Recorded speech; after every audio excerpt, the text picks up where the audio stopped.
Hello, I'm Jo Coburn, and welcome back to a second day live at London Climate Action Week 2025 with Project Syndicate.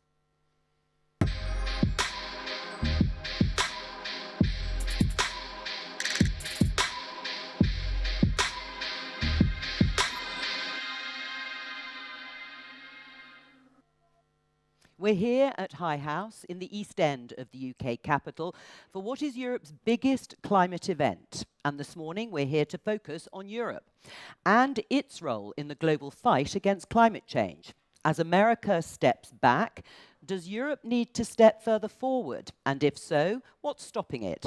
We'll be discussing all these questions and more. And as always, you're an essential part of the mix, both here in the room and online. So please join in the conversation using the hashtag #PSEvents. We'll get the discussion started in just a moment. But first, let's take stock.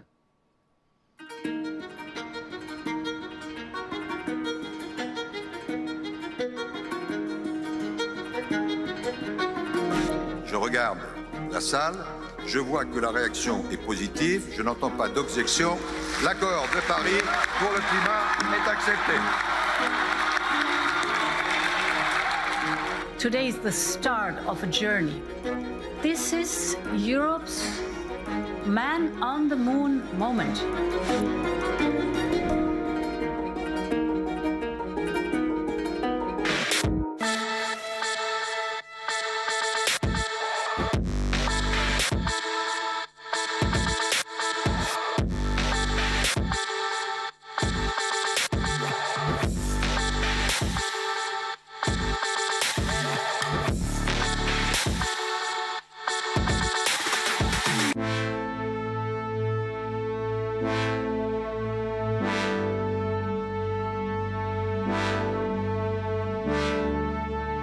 Once a point of political convergence, the European Green Deal is now a source of opposition within the EU. President Trump is showing us the way. Green Deal, development aid, WHO, take it all down and give us Doge instead.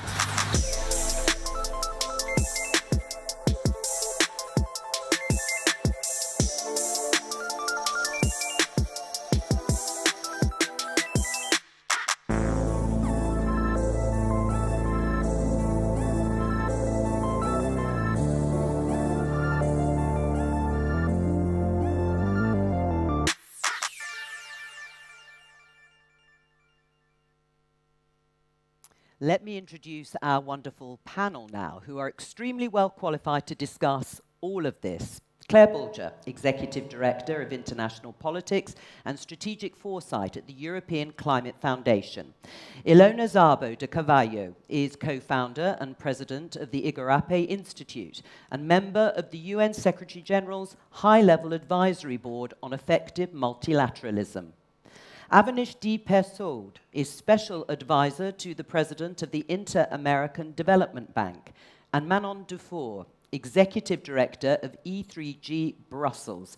Welcome to you all. Let's give them a warm welcome. Ilona, can I start with you? The CEO of COP30, Anna Tony, told Politico this month that Europe's leadership is needed more than ever given the current geopolitical situation. The reality, though, is it's perceived to be failing. Do you agree with that? Well, I think there's high hopes, and I think we have just to put in perspective what we just saw at your starting here. So, the goals we have were crafted here. There was a lot of European leadership, and we need Europe. Even with all the fragmentation, all the polarization, all the stagnation, all the energy security crisis with conflict, we really need. So, but for this to happen, we need to understand also the shifts in the world, which is like we're into a multipolar world. So Europe cannot do that alone and cannot do that top-down. The kinds of partnerships, the co-design, the co-thinking, the co-delivering has to be really truth. And COP30 offers this possibility. Reset. Let's start a different pathway where we recognize sometimes kind of odd alliances, uncomfortable ones. But we need that across not only governments, but philanthropies, private sector, civil society. Like we have to rethink the balance And Global South is a big umbrella. We're very different from each other. So Avinash will talk about some conditions, like where he comes from, where I come from, very different. And I think if we understand this, but if we can feel each other's pains in our shoes, we can deliver a better result. Right, well, Ilona is talking about a reset that's needed. Avinash, can I just show you and the audience here this quote from Carnegie Europe, in which it says that the EU is frequently seen as hypocritical, self-serving, and post-colonial by the Global South. You're smiling. Do they have a point? Europe is a place of great solidarity on climate, a place with lots of commitments. I do feel, though, as formerly, and this is a comment comes from being a climate negotiator, not a member of the Inter-American Development Bank. But as a climate negotiator, the key to trusting relationships and building trusting relationships is to understand the other side. Is not to offer solutions that work for you and say why you're not doing them. And so Europe tends to say, you guys in the Global South, you need to be better insured, even though our insurers are leaving us and climate change is uninsurable. They'll say, you need to get the private sector to do adaptation. Even though the private sector does not do adaptation, it does mitigation. That's where the revenues are. Adaptation is very few. And then they say, well, you know, the reason why the money is not flowing is because you don't have a plan. And that yes, that comes across as colonial from the Global South. It's not, I don't think it's intended to be. I don't think people know when they're saying that it is, but it comes across as this is not an understanding of our situation. Why don't they have that understanding, Manon? You would think, after all this time, there just would be a better understanding to the differences between the Global North and Global South. You'd think. I think at the end of the day, I think at least the European Union is very, very centered on itself. So most of the stakeholders, I think, for the politicians and the institutions are their national governments and people. So I think they don't actually put that much emphasis on kind of understanding the rest of the world, plainly. I think for all we can say about it, the change in the US administration has accelerated maybe some of a kind of awakening in Europe. And I feel like they're starting to understand that this is something they really need to do to play a meaningful role internationally. And so I think at least that's what they're saying. I think they're starting to recognize that they need to be more equal partners rather than kind of some like a bloc that demands things of others or kind of impose their rules. So at least that's the intention. I don't think we've seen this in practice just yet, but that's maybe something for the next months. Claire, something that might need a bit of explaining for people here and people watching who don't live and breathe climate politics is the delay in the EU in updating what's called its nationally determined contribution, essentially its plan for reducing emissions to the UN. When you think of a layperson listening to this, can you explain what's happened and why? In terms of the delay that we're seeing now, and maybe to ground it also in some of the previous questions, I think essentially, first, it is essential to all the discussions that were just had that the EU comes forward with a strong NDC, nationally determined contribution plan for how it's going to meet ambitious climate targets domestically and how that interacts with the rest of the world, including on climate finance, before COP30. And it's also essential that the EU think about doing this in a way that can encourage other big emitters, other countries to do so as well.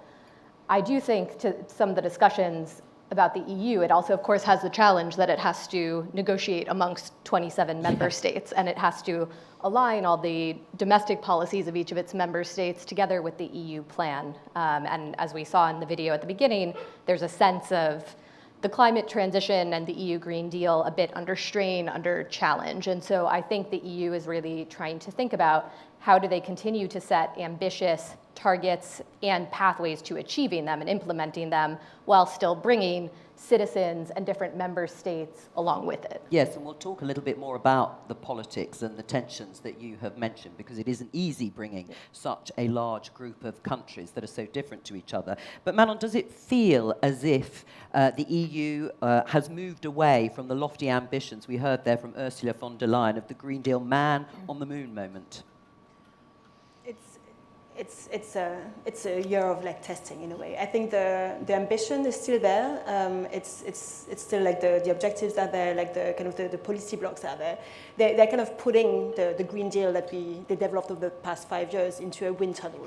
A lot of it is kind of being scrapped right now, which I think will have damaging consequences. Other elements are being added. I do think maybe back to the previous question, like there's been maybe an approach that was very kind of moral about this, like very visionary and like to inspire at a time where there were like people on the streets pro-climate, and I think it felt like a good moment to do it. I think now what they're trying to build is a stronger economic case for it. I think it was already part of the narrative, but now this is front of stage, and so I think that's what they're focusing on right now.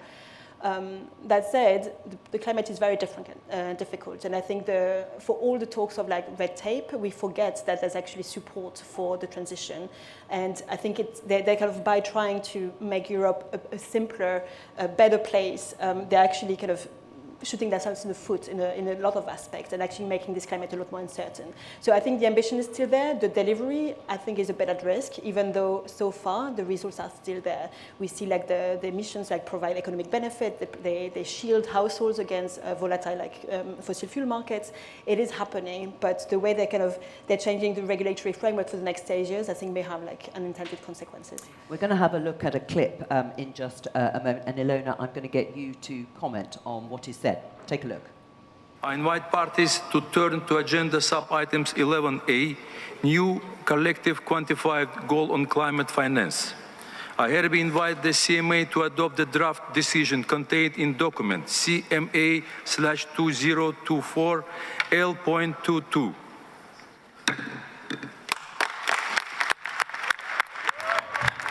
The COP29 president there banging the gavel on the agreement to work towards mobilizing $1.3 trillion in international climate finance by 2035. Now, that was a big moment, Ilona, in Baku. But while the target was agreed, a clear plan for where the money was going to come from was not.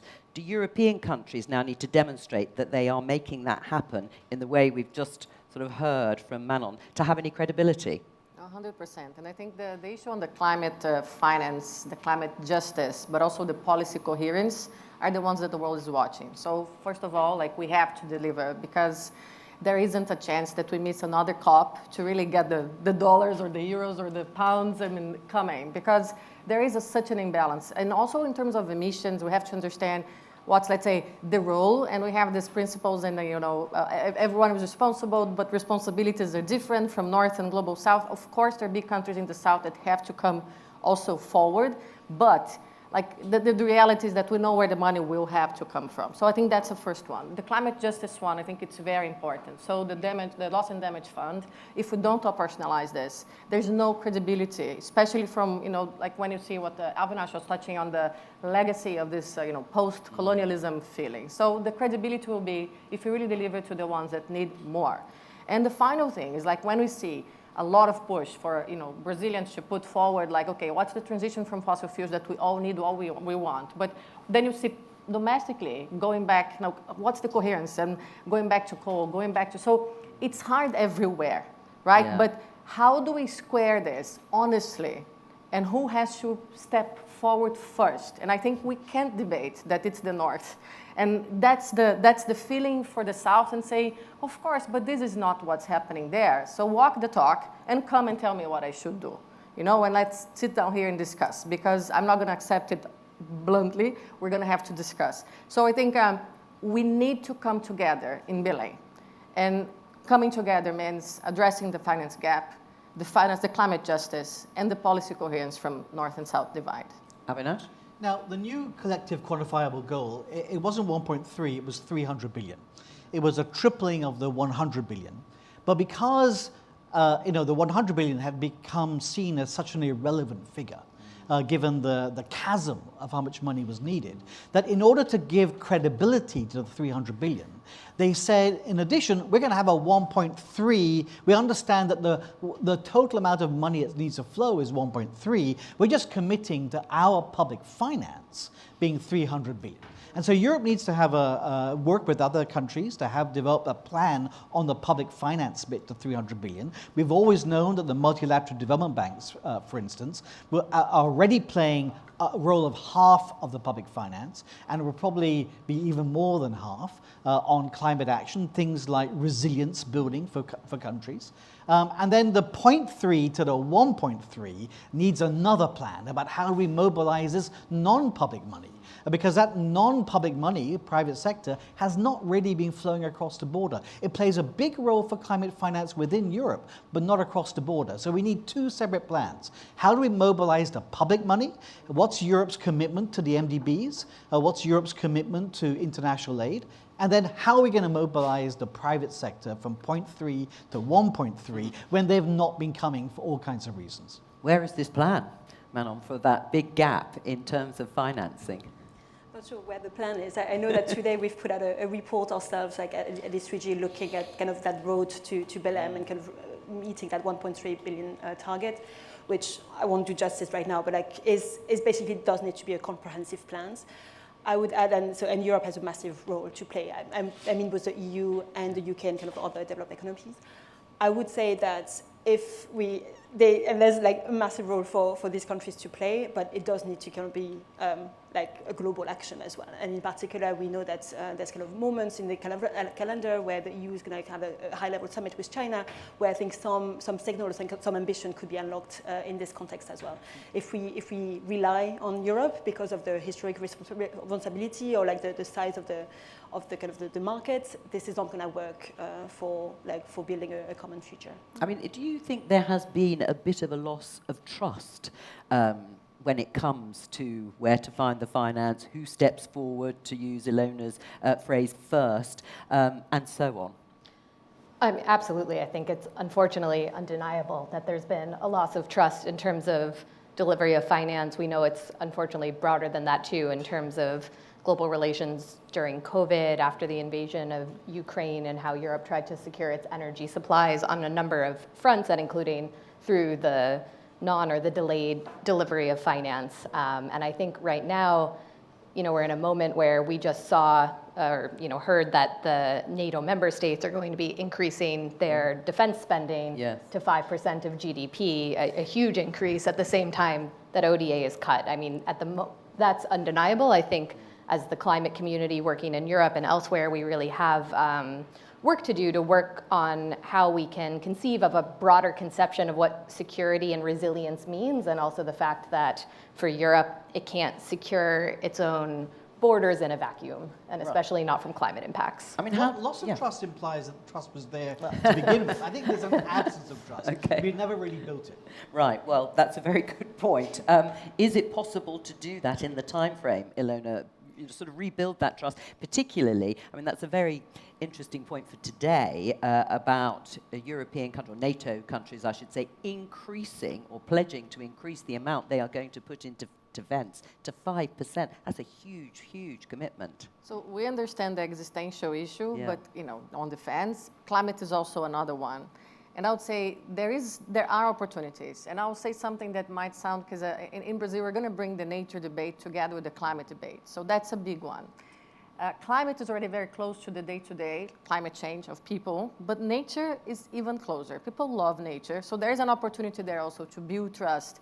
And I think just going to my country, like Europe has been, Norway, Germany, more recently the UK, Denmark, like very important contributors, for example, for the Amazon Fund, where we can actually double down our actions on reducing deforestation and so on. So there are, I would say, mechanisms and trust-building exercises that work, and that we should showcase what is working, what is already there, and of course, channel more to these kinds of very concrete mechanisms that people can see the effect on the day-to-day, and bring nature, because not only the forest finance and the opportunities on the bioeconomies, as we call in Brazil, are huge, but also because they are the cheapest, more efficient, and more scalable climate mitigation and adaptation tools that we have today.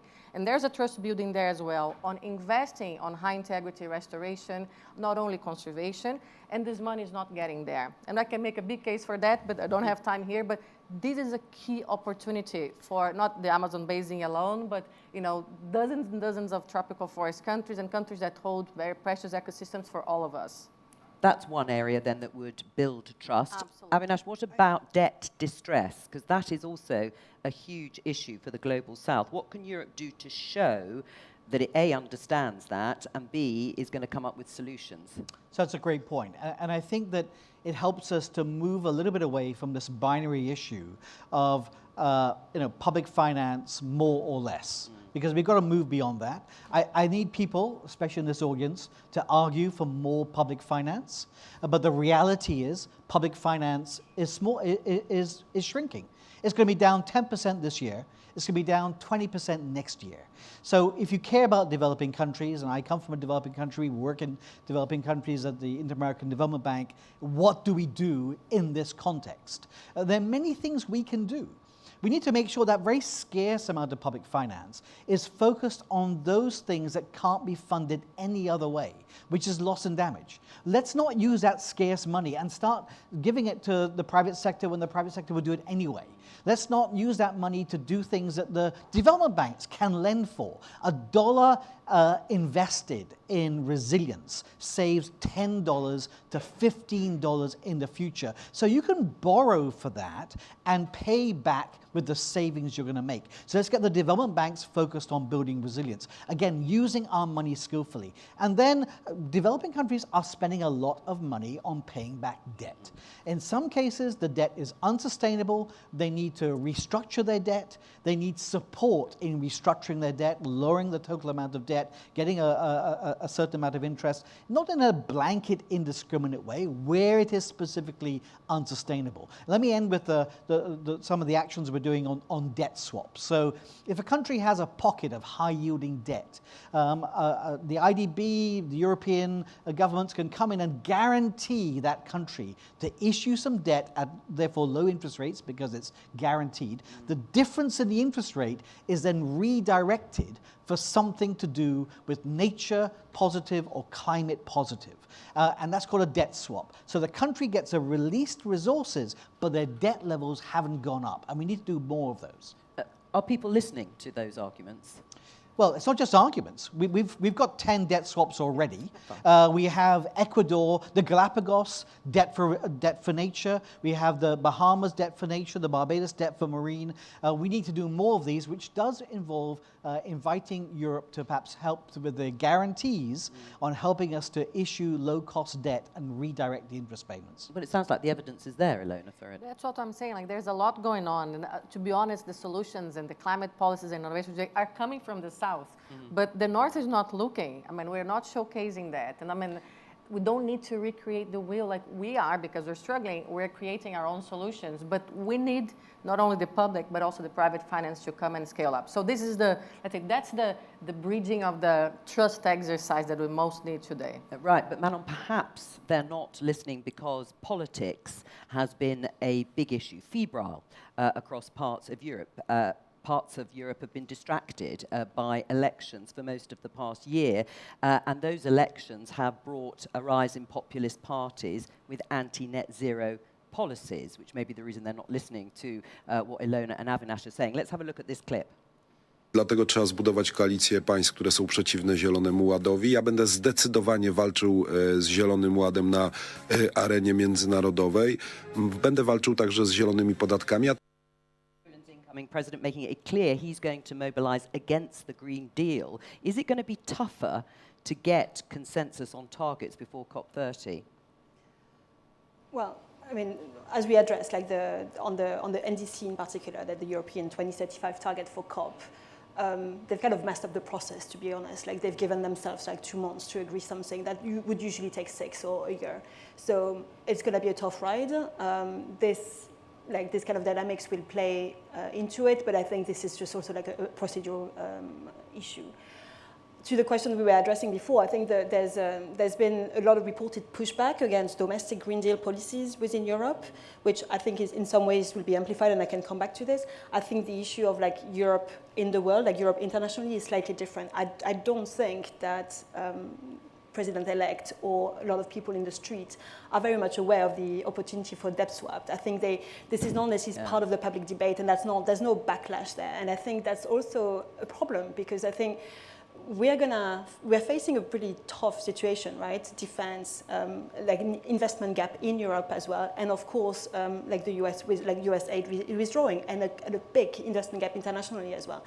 I'm not saying choices will need to be made, but like we're going to need, and Europe's going to need to do a lot more with less. And so I think these like very practical kind of concrete solutions I think are necessary. Whether that's what Europe defends, I think it's more a question of like lack of listening or political attention rather than domestic politics. I don't think there's any connection there, really. Right, because the majority of people in Europe are still in favour of measures to combat climate change. Do you think the so-called backlash has been overstated to some extent? I think that it's perhaps been misdiagnosed more than overstated and been diagnosed as a backlash to climate policy and the transition, when in fact, I think it's much more, if there's a backlash, it's to a sense of inequity and unfairness in the way that impacts are affecting people and in the way that some of the policies that, including the climate community, have supported have affected them. So, you know, I was just looking at some polling through 5 of the biggest European countries. It said that 85% of people still think climate is at least somewhat of a problem that they want their governments to do something about. I think the tricky part becomes when you look at specific policy solutions, there's often a sense of the burden falling disproportionately on lower classes or people who are struggling economically compared to the question of who's more responsible, which there's, you know, big inequities between countries, as we've been discussing, but within countries as well. Yes, I mean, Manon, would you accept that? That's certainly a case here in the UK, that there is this feeling that it's falling, the burden, if you like, of some of the costs falling on the wrong people who can't afford it. No, for sure. I would say that I think the green lash been over-amplified because I think a lot of it is at the root is just like fears of inequality beyond kind of climate policies and like lack of trust in institutions, in governments, all of this. I think this was a very fertile ground for this kind of stories. That said, I think, yes, for sure, I think the policies were never designed with social impact in mind. I think they were in the context of very small communities, honestly, very important communities, like in the coal-intensive regions, for instance, but like never, before the Gilets jaunes protest in France, I don't think any government in Europe ever kind of looked at the social impacts of their policies on different segments of the population. So in a way, thanks to the Gilets jaunes, now at least France is doing this a lot more and kind of other governments are learning. Now, of course, it's kind of convoluted at a time where there's intense polarization and lack of kind of public funding as well for some of these issues. So the problem is still there, but I think we're getting closer to having a nuanced understanding of like what the problem is. I mean, one of the other consequences, sorry, you go ahead. So here's part of the issue which provides some helpful solution. In order to get the transition started, and Europe led in this, we did a lot of subsidizing of renewable energy. I mean, if we know Germany is not the place you go for sun, and Germany became a leader in solar power. That was fiscal policy taxing solar availability. But now we're stuck with these old legacy contracts that were designed to bring people into something that was not profitable, when now, partly as a result of China's expansion in solar and other countries too, the costs of solar have fallen 100-fold since Germany began and Spain subsidizing solar. So we need to find a way of somehow removing this support that was locked in on the basis that these companies are now doing very well. They don't need any more support, and that will reduce some of the costs. So we're being stuck with legacy costs. We also need to start reducing some of our fossil fuel subsidies that will also have a way of reducing energy costs as well. So I think there are ways in which we can reduce the cost of this transition today that we couldn't have done 10 years ago. But one of the other consequences of rising political tensions and everybody trying to claw at a finite pot of money has been cuts to aid, development aid, here in the UK and, of course, in the United States. How damaging is that already and going to be for the global south, Avinash?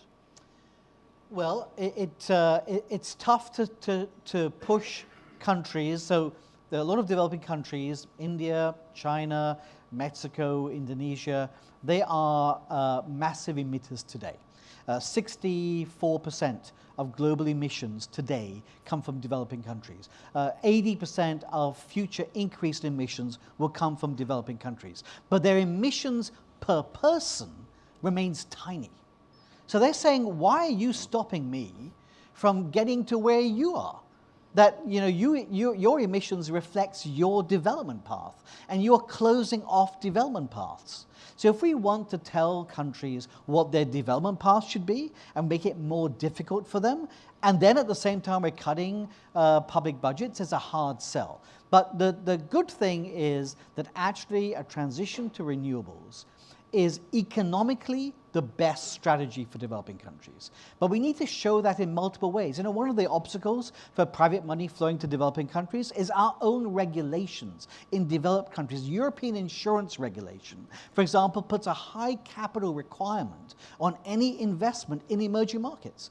And so no wonder the money is not flowing. So one of the things you could do is saying, okay, and our aid budgets are being under attack, but we're doing a range of things across the board in terms of our guarantees, in terms of our support for the development banks, that does not require hard cash, but does require support. I'm going to show some images, and Ilona, again, I'd like you to comment on them. We're going to look at the recent virtual United Nations summit preparing for COP30.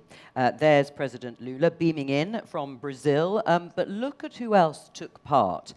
President Xi Jinping promising that China's updated NDCs would cover all economic sectors and all greenhouse gases, and there are rumors he'll attend this COP in person. Ilona, President Lula wants this to be the implementation COP. Could we see a renewed commitment to multilateral action in Belém with more engagement between Europe and China? Well, I hope so, and there's one good point about that. Brazil is like one of the few countries in the world, I think it's one out of the 15 countries that do have a relationship with all the countries in the world. So we are like multilateral by design in terms of foreign policy. And of course, this is very hard for many Europeans or northern countries to understand, that we're so dependent on trade and other relationships with the countries that you would like us to side against, that we're not going to side against. We're multilateral, really we are this multilateral kind of a champion, and we depend on this relationship. So don't ask us to side, work with us, because we have a lot of backdoors. So I think the backdoors, Brazil was G20 presidents, it was holding the G20 presidents last year. This year is holding the BRICS presidency and the COP30 presidency. So there's a lot of negotiations, a lot of advancements already in issues that, will come to the table at the last minute at COP that we could work together. So that means understand that. Understand Brazil's position. Don't ask Brazil to side against, but work with Brazil in the back doors and work with, there's a lot of 1.5 track diplomacy happening as well. Count on that to advance. So it's a time, I think if we stick together, COP is that opportunity. Stick together, go above the differences, really look at the big picture. Don't get in the noise, a lot of misinformation. So a lot of the politicians' reactions is to misinformation and disinformation. Truly, if you just get the pulse, people are worried about the same things that we are. And if we can deliver an implementation, as you said, this would just do I think we could leapfrog if we stick together and deliver on implementation. And of course, this means money at the table, which is the biggest I'll say, purpose of the Brazilians kind of push into this, let's say, commitments that need to be fulfilled. Manon, can this be embraced by Europe and the EU? More engagement with China over climate? Well, that's that the next months will tell to some extent. And I think there's a huge opportunity, and this year, we also celebrate it's 10 years since the Paris Agreement, but it's also 50 years of diplomatic relationship between the EU and China. So it's a big year, and there'll be a summit end of July, which could kind of cement this and celebrate this. We think in the climate cooperation space, there's a lot that EU and China could do together. And by climate, I mean the multilateral space, but there's probably things to do in kind of climate finance as well and NDB reform. The politics with China are difficult within Europe. I would say that climate over the past 20 years has been a kind of a safe space, more or less, in the relationship, so that could prove meaningful once again. But it's a very, very dynamic space, I think, in terms of the preparation. So I wouldn't necessarily bet on it, but I certainly hope that something comes in the next months. So there is resistance for the political reasons that you've said, even if it is a safe space climate? I don't, honestly, other people are probably closer to, I think there's resistance in the idea of collaboration with China. Clearly, the trade tensions, I think, are difficult. I think there's also a bit of a who goes first into some of this, whether it's kind of NDC or kind of preparations. I do think there's kind of a necessity for that. Again, like there's not that many opportunities to signal meaningful climate ambition from now to kind of to COP, and I think this is a moment. And I think for a lot of the kind of different European countries, that collaboration on the clean economy and that alignment between China and the EU on needing to actually grow that space and continue with institutions that we've worked so hard to establish, like the COP, the new UPCCC. I think the argument is there. It's just on kind of how this is put into motion.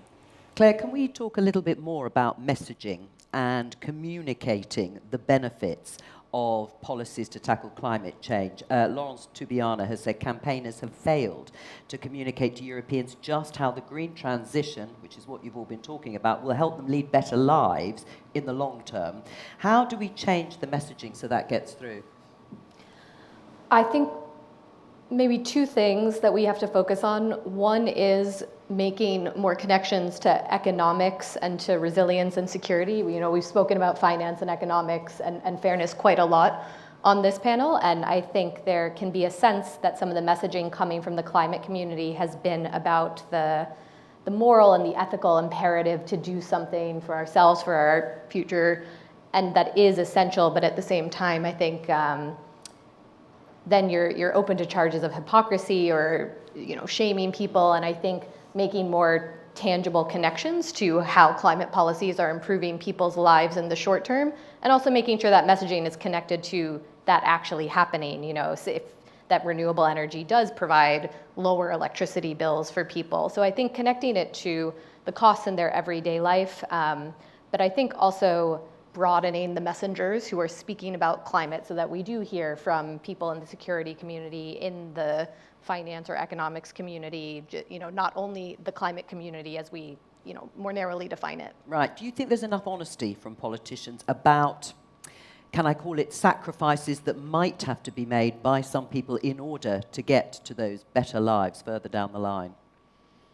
I think it's probably a difficult thing to be honest about, and I don't know if I would see it even so much as sacrifices by individual people, but I think we need to take a step back and understand where are their trade-offs when we design these policies. They're not simple in any economy, in any country, and how do we think about where are the trade-offs, as Manon was saying, better analysis up front of how policies could imply impacts or trade-offs within countries, between businesses versus households, for example, when it comes to energy prices, et cetera. And then how do we have a more honest debate about those trade-offs and also the time frames that some of these investments will deliver on. Avinash, did you want to say something? You were looking a little skeptical. Yeah, I mean, I think that I want to make 2 points. I mean, one, oddly enough, in the COP space of negotiations, we get a number of northern NGOs come and lecture developing countries about how they should hold the line, they mustn't accept this, must demand public grants, and it's like, well, that's not in that space, that won't work. You need to go and be arguing for the capitals in the north if you want more public finance, because the electorate aren't supporting that today. To Laurence's point, the electorate are not supporting that we should be pushing more into climate and less into worries about immigration or defense issues. But let me talk about another thing, because it's dangerous to be too binary about money. CBAM is a very good example of how Europe can play a role in a good way or a bad way. And Europe has a choice here, and it may not be clear which way it's going. So the carbon border adjustment mechanism, that basically says if a developing country or any country is importing stuff to Europe, at the border there's an adjustment between the European carbon tax and whatever carbon tax that importer may have paid. It's not a bad idea. It's actually a good idea to protect Europe's focus on carbon taxes and to encourage carbon taxes elsewhere. But it's saying to developing countries, you could have whatever carbon tax you like in your country, it's just when you come to my border. Except there's a whole set of multilateral trade systems that Europe has just run roughshod over. It's not a multilateral solution. It's a European solution telling other countries how they should tax carbon, what their rate should be. They need to embed it in the multilateral trade system. The trade system is the biggest economic system we have. Trying to do it unilaterally and saying is going to reek. It's not meant to be, it's not intentional, but it's going to reek of colonialism. We're going to take some questions from journalists because I'm afraid we've run out of time for this part of the discussion. Let's read from Luca Salvioli, who is head of Lab 24 at Il Sole 24 Ore in Italy, and this is her question. As journalists, we're increasingly concerned with how to engage audiences in climate issues without reinforcing fatigue or fatalism, continuing recent discussion. While the EU provides a wealth of open data and transparency tools, these don't always translate into compelling narratives. What approaches can institutions adopt to communicate more effectively, and how can media outlets create stories that resonate with the public, especially when many citizens feel that without strong international agreements, individual or even national action is powerless against the global trend? Ilona, would you like to say that? What narratives would be compelling? I think on what's happening already, I mean, I think the successes we have in terms of like how much we increased, in terms of renewable energies, how can we actually halt deforestation, what is happening, how many death spots like for nature already are out there. So people don't understand that there is like a exponential curve in the price and in the mechanisms that are being used. This is not getting to the public, not even to the informed audience. So I think examples, and I was recently at Africa at a TED countdown with Al Gore calling how do we face the climate realism with stories and narratives on the ground that is coming from the successes that we have. We're not doing that. We're not doing that. Right, because stories are always more compelling than statistics and acronyms. Is this the sort of thing? More case studies. We just need more. As a climate negotiator representing developing countries, we got most headway with our developed country counterparties when they had suffered a climatic disaster, when they had suffered extreme heat or flooding. Even though it was happening in developing countries to a greater extent, greater loss, it is when you have that shared experience. We are confined by our experiences, all of us. And because they hadn't experienced it, now Paris, for example, has done huge strides on dealing with extreme heat after thousands of people died from extreme heat. Now Paris has its death rate from extreme heat has collapsed. Every public building allows people in. There's water fountains everywhere. There's green shading. So I think that it's stories even at home. But the other thing to say is, because we must be careful about the pessimism. Before the Paris Agreement was signed, the world temperatures were going to hit 4.7% above the pre-industrial age in 2050. They're now going to be 2.7%. They've gone down by 2 percentage points. Paris has worked.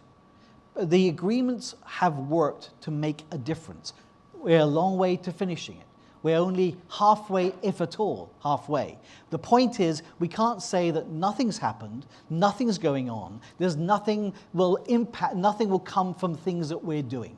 Things are happening. I mean, there are countless examples in the way Avinash has just outlined, from flooding to extreme heat to all sorts of extreme weather events across Europe. I mean, it is almost becoming an annual event to deal with these. Is that having the desired effect in the way we've just heard in terms of engaging people, making people think this is a very, very critical issue? Or is it a case of, it's too big, I can't deal with it, so I'm going to just ignore it? I think it's both. I mean, I think in Europe, I mean, I think globally, it's clear that climate change is maybe not the number one concern. It's like top 3 in most places in Europe. And I think this is directly linked to it. I think people do already feel the impact in their lives. It is very hard to feel agency. And the problem, I think, with some of the pushback is that people don't think that governments are actually acting fast enough. So I think that's part of the fatigue and the fatalism. So I do think that more reporting, kind of more stories on the impact are kind of essential, but it does need to come up with solutions as well. And I think that there's a huge solution space. I mean, how cities are actually, Paris is a good example, but there are plenty across Europe that are dealing with both climate resilience, climate impacts, as well as mitigation while doing it. Like in a heat wave, you can either get AC or you can kind of change your city. One makes everything worse. One actually makes things better for your people and for the climate transition. And I think there's more to do there. It's very tempting, I think, to also look at companies that are kind of withdrawing or kind of hesitating, but there's so many investments and kind of cooperatives and kind of citizen assemblies that actually create a feeling of agency for people that I think we're not hearing enough about. Claire? I just wanted to bring in the issue we're facing of disinformation, because I have to say, perhaps a bit naively, I always assumed going through extreme climate, extreme weather events and climate-related disasters would make people realize this can happen to me, this can affect me, we need to act. But in Europe, I think we see really a mix where that's sometimes the reaction, but you also tend to see a wave of disinformation about what are the causes of disasters, or I think, people can often just think it's just natural, it's just what happens, it's not about climate. So I think it certainly can have a powerful impact, but we also really need to pay attention to the disinformation that we're seeing, and also I think invest even more in psychology. I think we all, the question referenced the fatalism, the issues, the size of the problem, the understanding of where it comes from. None of these things are easy. Let's take. I was a negotiator for the Loss and Damage Fund, and I would say the Pakistan floods, where a third of the population is underwater, the kids can't get to school, and then followed by the summer of extreme heat in Europe. Those two things had a big driver in how we got the Loss and Damage Fund that year. Let's take another question. Luke Feltham is editor-in-chief of South Africa's Mail and Guardian. He asks, shared strategies are often rejected by parts of the developing world. They argue that the developed world has already benefited from mass energy consumption, and new sustainable norms will unfairly hinder their own growth.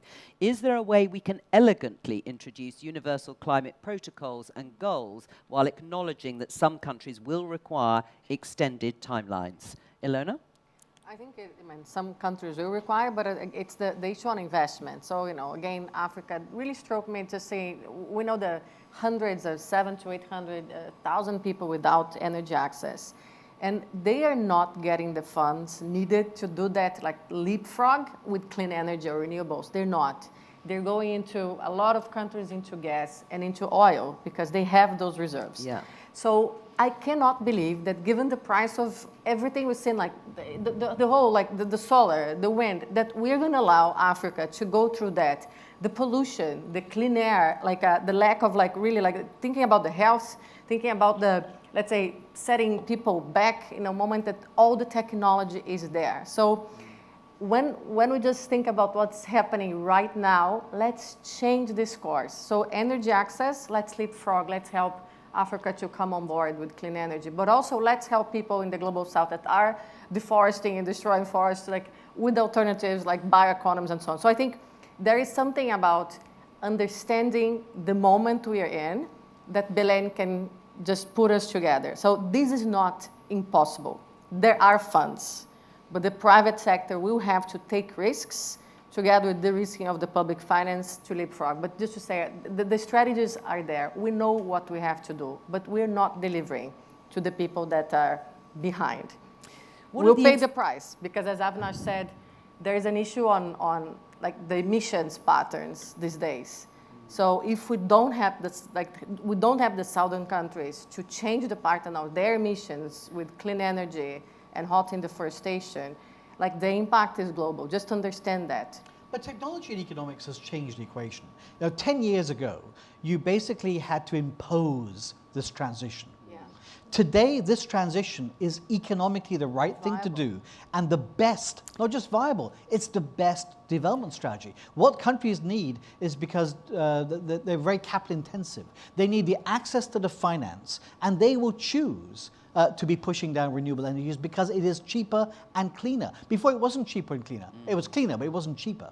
Right. I mean, it's interesting because you get a feeling that the incentives to use fossil fuels or to continue to use them in, well, not just part of if you don't have either, if you've got an oil well, in your backyard, is a different issue. But for most developing countries where the big expansion of energy is going to come, they don't have an oil field in their backyard.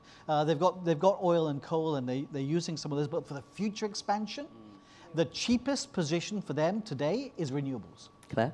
Well, I wanted to reflect back on the question and what the questioner was asking about in terms of how do we respect countries' development strategies while also thinking about sort of universal protocols of cooperation. And for me, that is the Paris Agreement. I don't think we really, I think it was designed with that in mind, how to provide the collective goal, how to provide the pathways for getting there, but also that's what the ratchet mechanism of having these nationally determined contributions, not universally determined contributions, these pathways also be submitted every 5 years exactly for what Avinash and Alona have been talking about. We knew that technology would change, economics would change, and we can continue to increase our ambition. So there's certainly much more to do, of course, for implementing it, but I think turning to the implementation rather than the question of the framework itself is really key. Just wanted to take this question. I think loops back quite nicely to where we started on Europe, like the trust, kind of Europe responsibility, the post-colonial approach. I think this is one example as well where Europe maybe, or there's a tendency to say this is what you should do, where actually there's a lot Europe can do to kind of help these countries kind of find their own kind of leapfrogging. So for instance, Europe is very invested, or trying to be a lot more diplomatically invested in the Med region, in kind of its southern neighborhood. And right now you still have that tendency of kind of looking at this region somehow like a new hydrogen hub that Europe could import. This is very extractivist, where actually Europe, I think, does have genuinely a lot of expertise in kind of building a continental size grid, which would be extremely useful to kind of to help these countries develop a renewable space system, because they haven't done that before. So bringing that kind of that know-how, I think, is interesting. But it's also bringing a kind of fairly truthful and transparent dialogue to them.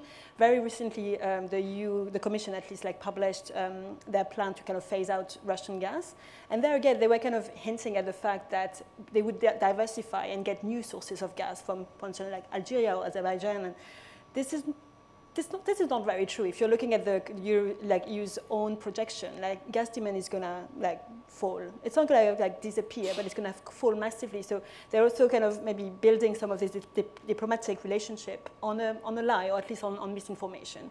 And I think that's one of the areas where it can also accompany the local development to showcase that actually gas demand is decreasing, and there's probably a better pathway for development there. Just before we wrap up, can I ask you all to give your honest prediction about how hopeful you are for COP30? Claire, can I start with you?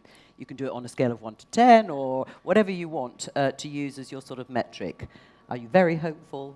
Not very hopeful? Cautiously optimistic, I'll say. I mean, I think also when you've been in this space for a while, you see that there can be these cycles where I remember in 2015, in the spring, especially, we were also negotiating the Sustainable Development Goals, the Addis financing meeting, and there was just a sense of this can't be done. And we have to remember the geopolitics in 2014 and 15 weren't all rosy either. This is a permanent feature in some ways, even if it has, of course, worsened. And I do think that Brazil is playing such a key role. There is, of course, the U.S. withdrawal is a massive challenge, but I'm gonna say that I'm optimistic, and also that the EU and China can work together on this and in partnership with many other countries.